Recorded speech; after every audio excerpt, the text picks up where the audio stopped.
Headlines of VTV News. Prime Minister Phie chairs second government's August law-making session.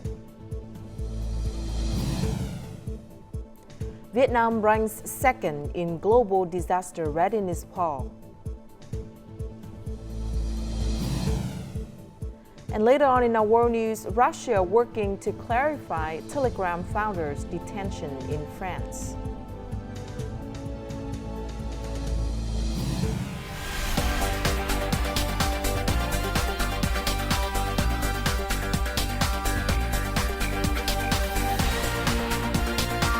Broadcasting from Hanoi, the capital of Vietnam. VTV News starts right now.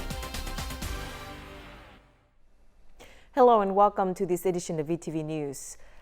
This is the top news of the hour. Prime Minister Phie chaired August's second government monthly law-making session to discuss three draft laws, namely the amended law on management and investment of state capital in enterprises, the law on teachers, and the law on the digital technology industry. Regarding the amended draft law on the management and investment of state capital in enterprises, Prime Minister Phie emphasized the need to continue to concretize Resolution 12 of the Central Committee on Restructuring, Innovating, and improving the efficiency of state-owned enterprises. He stressed the importance of maximizing the effectiveness of the state capital to do things that private enterprises and FDI companies cannot do, especially in islands and difficult remote and border areas. Regarding the draft law on teachers, the Prime Minister emphasized that teachers' role is to inspire students. Regarding the draft law on digital technology industry, the Prime Minister urged the completion of the legal corridor, including incentive policies to attract investment and develop the sandbox mechanism. Quality over quantity should be the highest priority for law projects. Only quality law projects will be submitted to the National Assembly for consideration and approval. This was emphasized by National Assembly Chairman Trần Thanh Mẫn at the 6th meeting of full-time National Assembly deputies in Hanoi on August the 27th. The National Assembly Chairman stated that the law-making process has made significant progress in recent times, but still faces challenges. Some laws recently promulgated and implemented have had to be adjusted, and certain localities have not implemented laws comprehensively. He stressed the need to thoroughly implement the Politburo's regulations on controlling power and preventing corruption in lawmaking. Policies must be airtight to prevent policy corruption, group interest, and local interest of various sectors and fields. The 6th meeting of full-time deputies will take place over 3 days, during which opinions on 12 draft laws will be discussed. The remarkable growth in processing and manufacturing industry output, along with increased productivity, has been a significant driver for industrial production growth this year. According to the World Bank, this growth was primarily fueled by the output of electronics, petroleum, and minerals. The processing and manufacturing sectors all grew strongly in the first half of the year. Specifically in June, the Industrial Production Index increased by 14.3% compared to the same period last year. The Purchasing Managers Index also increased sharply, reaching 55, the highest level since June 2022, and much higher than the ASEAN average. This indicates that Vietnam's order volume is high compared to regional and global averages. The 500 kilovolt Quảng Trạch to Quỳnh Lưu power line is one of 4 components of the 500 kilovolt Quảng Trạch Phố Nối transmission line project. This segment spans the northern central provinces of Quảng Bình, Hà Tĩnh, and Nghệ An. Despite many sections traversing a slippery terrain with harsh weather conditions, the project currently boasts the shortest construction time on record. Thanks to the determination of its workers, the project is nearing completion. The construction team faces difficulties while working on the Hoành Sơn mountain. They came to the site early in the morning, but the whirlwind was too strong. To ensure progress, they have to stay put and wait for the wind to calm down before starting construction. We are currently working on the third base of transmission tower. We can only complete 50 to 60% of the daily tasks. The Quảng-Trạch-Quỳnh Lưu power line faces 50 challenging locations along the Hoành Sơn Range. High mountains and temporary roads with steep slopes and hairpin turns make it difficult for even specialized vehicles to operate. But with considerate effort, the project is about to reach its final stage. The weather conditions in this area is challenging. Strong winds and whirlwinds blow occasionally, greatly affecting our tasks. Units must concentrate on preparation so that when the wind calms down, we can begin construction immediately. To overcome harsh weather conditions, we encourage contractors to wait for the wind to calm down. When it rains, we organize workers to position beams and columns at the foot of the towers. We also mobilize additional power teams to support the construction of transmission towers. Following request of the government, 500 officers and employees of the Northern Electricity Corporation have joined the work in the last month to support the project. As a designated critical task, all the chosen teams consist of qualified electricians who are ready and willing to overcome all obstacles. With the gradual recovery of the world market and an increase in export orders, Vietnam's trade activities in the first 7 months of the year achieved positive results.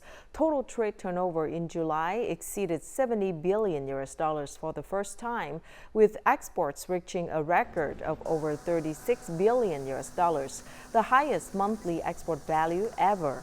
During this period, 10 import items surpassed $5 billion in value, including electronics, computers and components, common metals, phones and components, as well as machinery, equipment, tools, and spare parts. Positive signs of FDI in Vietnam are expected to play an important role in trade activities. However, despite strong export growth in the first 7 months of this year, Vietnam still faces many challenges in maintaining this high growth rate until the end of the year. Vietnam ranks as the world's third largest seafood exporter. So far this year, the country's seafood export turnover earned $5.3 billion, an increase of 8% over the same period last year. In the coming months, the sector will boost exports to help it meet its annual target. Trade promotion is considered a key strategy for the seafood sector to earn $10 billion this year. These products will soon arrive in the US and EU countries. Gaining access to huge markets doesn't make this company stop. They've joined trade promotions to advertise their products, seeking potential trading partners. Foreign customers have come to our company to place orders. The company is working on preparing raw materials and increasing work hours to fulfill all orders by the end of this year. Faced with difficulties and challenges caused by the global economic downturn, trade promotion has emerged as a solution for seafood exporters. With this momentum, plus the government's trade promotion activities, businesses are expanding into more niche markets, such as the halal market. This market holds great potential. Halal countries imported over 9 million tons of seafood last year. They will certainly import more this year.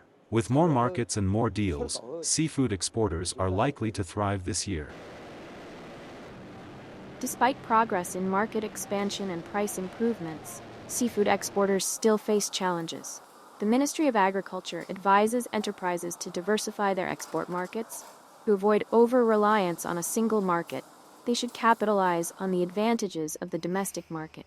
Additionally, it's necessary to continue building brand recognition among consumers and enhance the image and reputation of Vietnamese seafood. Under the draft project on developing human resources for the semiconductor industry, Vietnam aims to train 50,000 engineers for the sector by 2030. To achieve this ambitious goal, a collaborative model involving 3 key stakeholders, educational institutions, the government, and enterprises is crucial. This collaboration will cover both new training initiatives and the early transition of high-quality human resources into the semiconductor industry. As part of the mandatory curriculum, students are required to spend their entire second year engaged in programs on robotics, software programming, and microprocessor systems at partnering enterprises. We prioritize collaboration with educational institutions to source talent.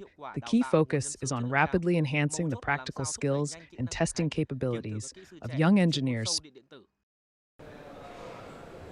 These partnerships also address significant challenges faced by domestic training facilities, such as the lack of infrastructure, equipment, and electronic microchip testing environments for students, educators, and young engineers. This approach is essential for effective training in semiconductors. We have joined an employment advisory council that includes representatives from the semiconductor industry and over 30 strategic enterprises. Our ultimate goal is to ensure our graduates can immediately meet industry demands. To further focus on human resources for the semiconductor and digital technology sectors, the Provincial People's Council has issued Resolution Number 05. This resolution provides support for educators and students while empowering training institutions to proactively develop high-quality talents. Following the launch of the project on developing human resources for the semiconductor industry until 2030, with a vision towards 2045, spearheaded by the Ministry of Science and Technology, numerous chip manufacturers such as Cadence, Marvell, Siemens, and Samsung have collaborated with Vietnam in organizing training programs aimed at producing 50,000 semiconductor engineers. These companies provide essential software that the National Innovation Center distributes to universities. The software is also used for short-term training courses and for transitioning students and engineering lecturers in related fields into semiconductors. In recent times, the government's strong commitment has led to the enhancement of institutional frameworks that encourage innovation, with a focus on training high-quality human resources. This is key for Vietnam to integrate more deeply into the supply chains of major chip manufacturing corporations. And before we move to the next part of VTV News, let's check out how the Vietnam dong is weighed against other currencies in the world market today.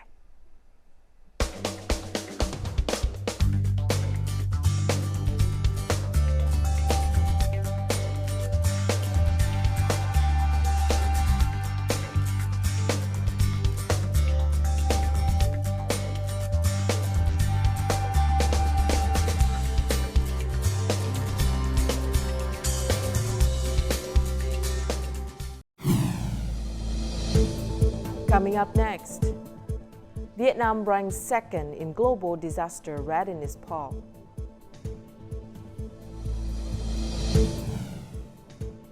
And traditional pho recipes passed down to each generation.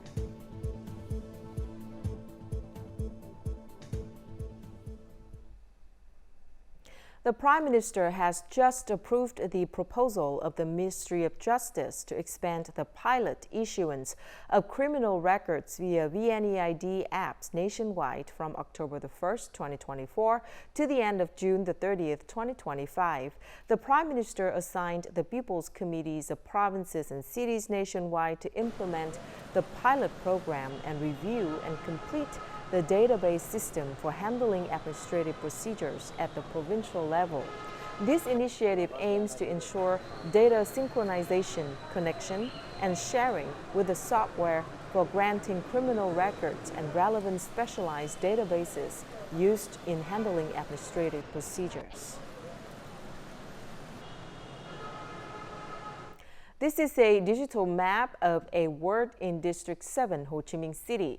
Using this map allows residents to search for administrative information about their locality, local authorities, and administrative procedures. Local officials can easily look up and provide essential information to residents during administrative procedures. The website is built on the Google Map platform, allowing people to search for information, including geographical boundaries of residential areas, the locations of houses, the heads of residential groups, and local police stations.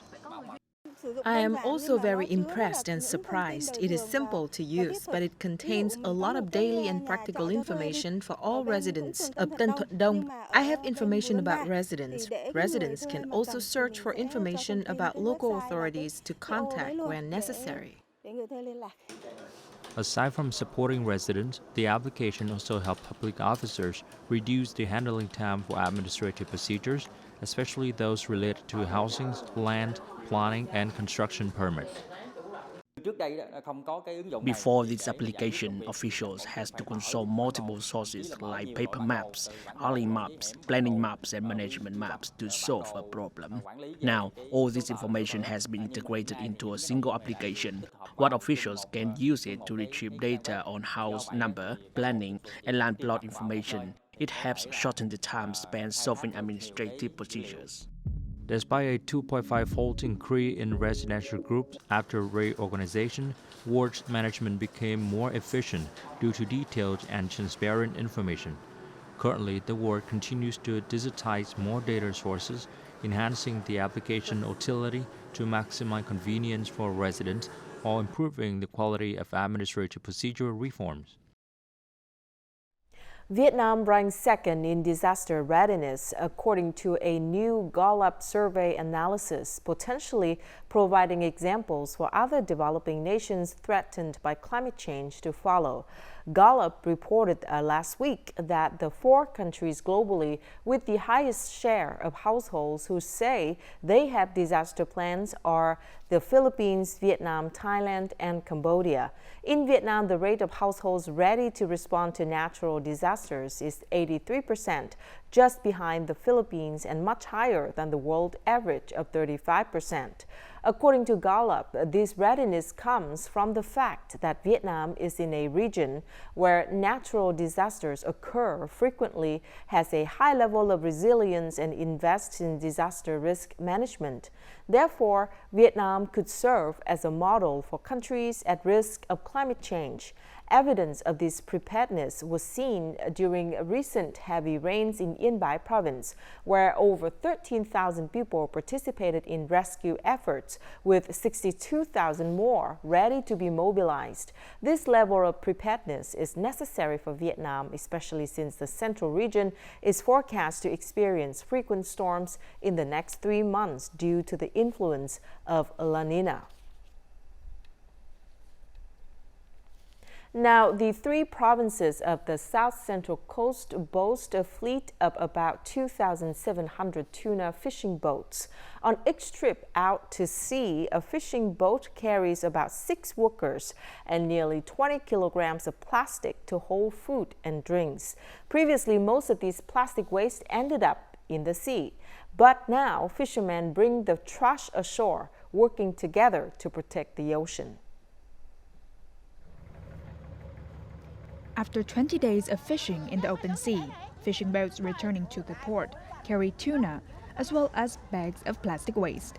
Each one has at least 1 bag, while others have up to 2. On this trip, Võ Quốc Nhien's boat brought back more than 15 kilograms of plastic waste. I want to protect the environment, so I bring trash to shore to make fishing easier. During a recent fishing trip, Phú Yên fishermen brought back nearly 700 kilograms of plastic waste. When fishermen act together, their awareness increases. People's awareness about the importance of protecting the marine environment has been raised. Officials at fishing ports also focus on communicating and setting up convenient garbage collection locations for fishermen to use. Statistics show that 2,700 offshore fishing vessels in the South Central region generate over 40 tons of plastic waste during each 20-day fishing trip. If fishermen bring this trash ashore instead of dumping it into the sea, they will not only keep the ocean clean, but also reap the benefits of their actions. For centuries, pho shops have endured, some as old as a human lifetime. Although pho has evolved with numerous variations today, the secret to a bowl of rich, traditional flavors lies in the hands of skilled artisans. This culinary expertise has been passed down through generations, helping the next generation to inherit and preserve the essence of the pho making craft. Vân Cù village in Nam Định province is renowned for its long-standing pho tradition. Cô Thị Huệ is a third-generation pho chef. Having been in the profession for nearly 20 years, she meticulously follows her ancestors' methods, from choosing ingredients to preparing the broth. According to her, pho restaurants that sustain families for several generations are not rare. The secret to their longevity lies in the work they put into developing a unique broth recipe. I will never forget the taste of my family's traditional pho. I am 44 years old this year, but the taste of our pho is still the same as before. Pho is not only passed down among professionals, it's also preserved in family kitchens, creating a bond of affection around the steaming pots. Culinary artist Anh Tuyết grew up surrounded by pho stalls in Hanoi. She still preserves the full flavor of the traditional bowls and passes the secret down to her children and grandchildren. For pho to truly embody the national spirit, these family secrets must be preserved with care and accuracy. Pho represents the national spirit of Vietnam regardless of where it is from. When Vietnamese people return to the country after being away from home, they always choose to eat pho first. Pho has become the quintessence of Vietnamese cuisine, gaining worldwide fame thanks to the efforts of culinary artists. These masters have passed down their recipes to the next generation, ensuring the tradition of pho lives on.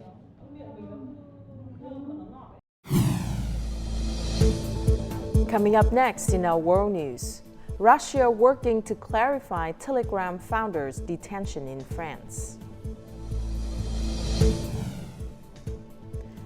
And world oil prices rose sharply on Monday due to growing concerns about supply following reports of conflicts in the Middle East.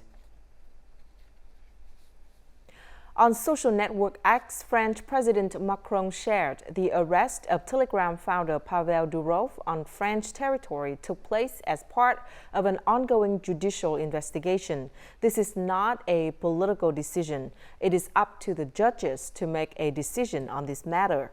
Meanwhile, TASS news agency quoted a statement from the Russian Foreign Ministry saying that the Russian embassy in France had taken the necessary steps to protect Durov's rights and sought consular access to Durov while clarifying the situation surrounding the arrest. In a statement on Monday, Kremlin spokesman Dmitry Peskov said Russia did not yet know the specific allegations against the Telegram founder. Russian billionaire Pavel Durov, who also holds citizenship from France, the UAE, and St. Kitts and Nevis, was arrested on August 25th as soon as he landed in Paris on a private plane. French authorities reportedly issued an arrest warrant for Durov as part of a preliminary investigation into alleged censorship on the Telegram app. According to French media, the Telegram founder could face up to 20 years in prison. Prior to the incident, the app, which has nearly 1 billion users, had sent a message asserting its compliance with EU law and content moderation policies.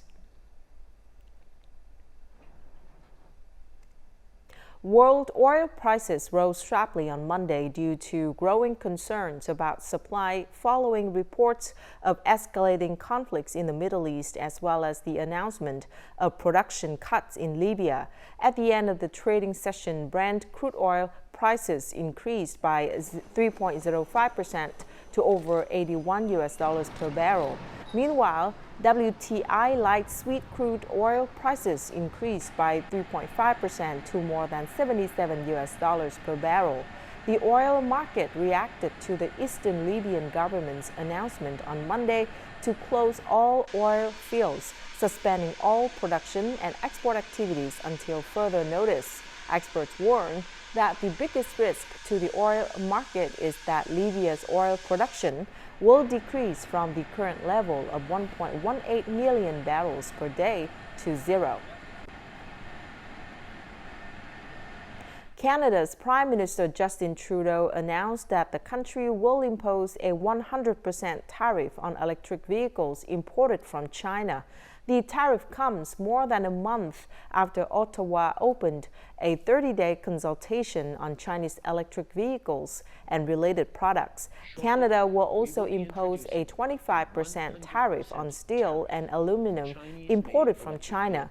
Meanwhile, China said that if Canada applied the same tariff as the U.S., it would negatively impact bilateral trade. In May, the U.S. increased tariffs from 25% to 100%, while the EU introduced new tariffs that could be as high as 38% on Chinese electric vehicles. The streets of New York are alive with the flavors of Japan as thousands from across the country gathered for Japan Fest, an outdoor food festival celebrating Japanese cuisine. Besides enjoying the exciting onstage program, attendees will be able to indulge in Japanese street food, participate in interactive games and workshops, and enjoy an array of activities designed to create a lasting impression. More in the following story.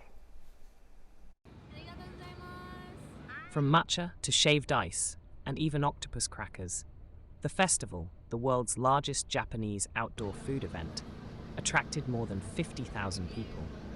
Having started in 2016 as a one-weekend event, the festival has since grown into one of the city's most iconic food festivals, running from February to November and occupying various streets of New York City, with more than 30 events annually. I love Japanese food in general, and with all the great options here, it just seemed like the best place to go. I think it's really cool. I think New York is a great place to celebrate all the different cultures and diversity in the world, so I love that we can all just come to this one block for today and see all the different foods and things to offer. Additionally, the festival's aim extends beyond food. The festival organizer of Japan Fest, Misako Shoji, emphasizes the significance of community building. The secret to the popularity of Japan Fest is the quality of the food. We carefully select a collection of delicious food vendors. We do this festival on multiple weekends to create a community where people can gather, and that's the main goal. The festival season will conclude with its final event on November 9th in Manhattan's East Village. And now let's take a look at the weather forecast.